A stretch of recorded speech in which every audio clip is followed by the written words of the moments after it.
developing a vision for yourself and your life.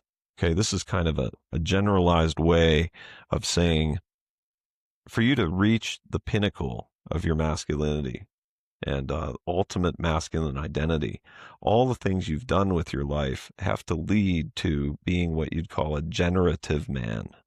That means a man who has developed enough of a mission for his life that there start to be fruits of his labors, that there's going to be something to give to the next generation, whether that's to actual kids of your own or simply to the next generation of customers, let's say, or people you serve, people you sell products to. It's the fruits of your labor.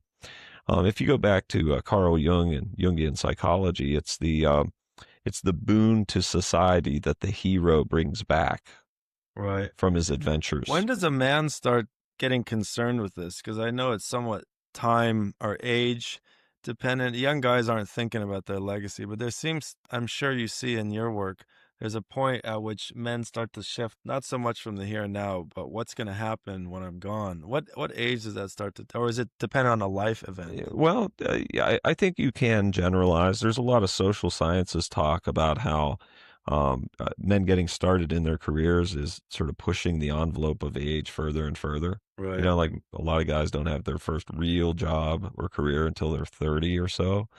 But most people are saying in the 40s, there tends to be this new desire for something more than just dating a lot of women and just having enough money to get by or to have a good lifestyle. There tends to be a desire that grows to want to be remembered after you're gone, to leave something behind. So it's the 40s. And interestingly, in theology and religion, my understanding of some teachers in Judaism, they talk about how a generation is 40 years, and such things as sacred knowledge is not allowed to be taught to a man until age 40. For example, Kabbalah training in Oh, Judaism, wow. you must be 40 to start to learn this. Or even in looking at, the president of the United States may not be younger than 35. Right. Why put this age restriction?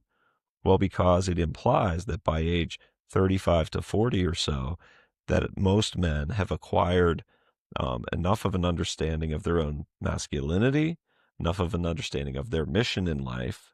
They've focused it down enough and enough character growth and maturity to actually execute on it and realize it that they can now turn their attention to what am I going to give back so that I am remembered. So like the early years are can be very self-focused, but by age 35, 40, people start to look beyond themselves to others and to progeny and further generations. They start to consider it more. Yes. And how are you going to give anything back except a hodgepodge of random stuff unless earlier on you develop a vision for how you're going to build that and what it's going to be? And it's very dependent upon the unique contributions of the individual.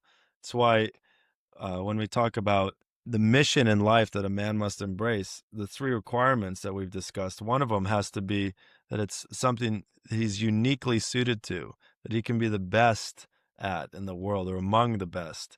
Because if you're going to leave a legacy, it's got to be something that a handful of other or a ton of other men can't leave per se. So all the more important in those investigative years, 20s and 30s, to really identify what I can do uniquely. If I hope to leave a legacy of some sort, it's got to be a unique contribution. There's not a general legacy that men can leave. Yes.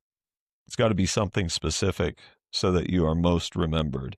So this is, as we've discussed, this is resource dependent in many ways, not just financially, but time, energy, effort, the planning stages and the identification of the legacy, and then leading up to that, there has to be a fair amount of preparation so that a man's in a position to leave a legacy. There's a certain amount of change that's going to occur over your lifetime where if you recall the baby picture exercise I gave you, that there's one thing you're meant to do throughout your life, and it's probably been there since the beginning. For me, it was curiosity, right? Hmm. And that's a very generalized thing to realize about myself.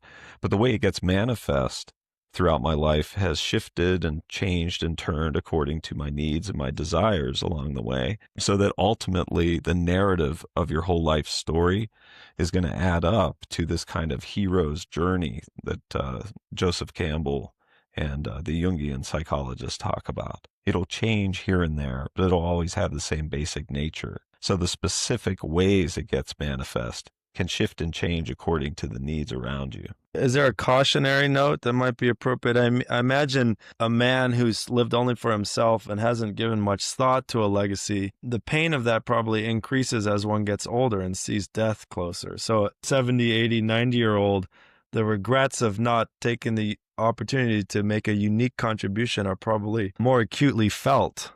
I don't know if you've seen any of that with older folks you work with.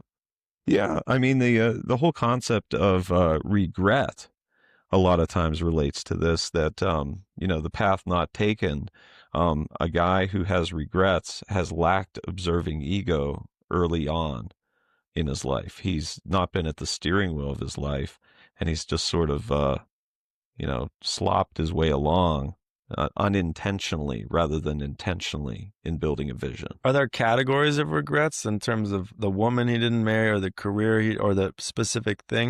Is there anything to say about what are some of the thoughts that older men who don't feel they've contributed a legacy, the attitudes they have? For sure. I think it can manifest in any of the categories of life, but generally we're talking about women and career. Those are the two main categories of regrets that guys would have. But ultimately, what makes a regret is that you weren't using observing ego. You weren't awake and aware and at the steering wheel at the moment of a choice that you could have made, and maybe either failed to make or made sloppily. So then you end up with a regret. But if we're going to develop a vision, this is basically tied to what is your mission? Right. You always hear about corporations having mission statements and vision statements. And a mission statement would be, these are the exact things that we do. A vision statement would be, where do we want to get to someday? Your mission is who you are and what you do. And your vision is, this would be the pinnacle for my mission. This would be the pinnacle of who I am and what I do and what I'm going to end up leaving behind. And there's perhaps a thought exercise a young man can do where he can envision his life way down the line and how he would like it to look, the things he would have liked to accomplish, and then it's an interesting philosophical thing, because when we're young and explorative, we don't quite know enough yet to have a really defined vision. So doing it too young, a 14-year-old who's trying to envision his legacy, that's premature. But there's probably an appropriate time as we gather more information about ourselves and the world, which we can start to form, maybe consciously, a vision of where we want to be at 70, 80 on our deathbed, for example. I've seen these exercises before or read about them to say, okay, this is how my life I want it to look when I'm that age and what I've done. And now to take the steps and to honor that vision, not to get distracted by the endless temptations and detours along the way. Well, let's suffice it to say that we can't make a vision for the guys out there. All we can say is that you've started off your life with something you were meant to do, generally. Mine had to do with curiosity, communicating, and digging up treasure. And as you go along in your life, you and only you can discover the fine details of what that will be, and then set a distant goal for yourself, what the brass ring would be for how that'll manifest before you die and what you're going to leave behind. It'll get more and more refined as you go along.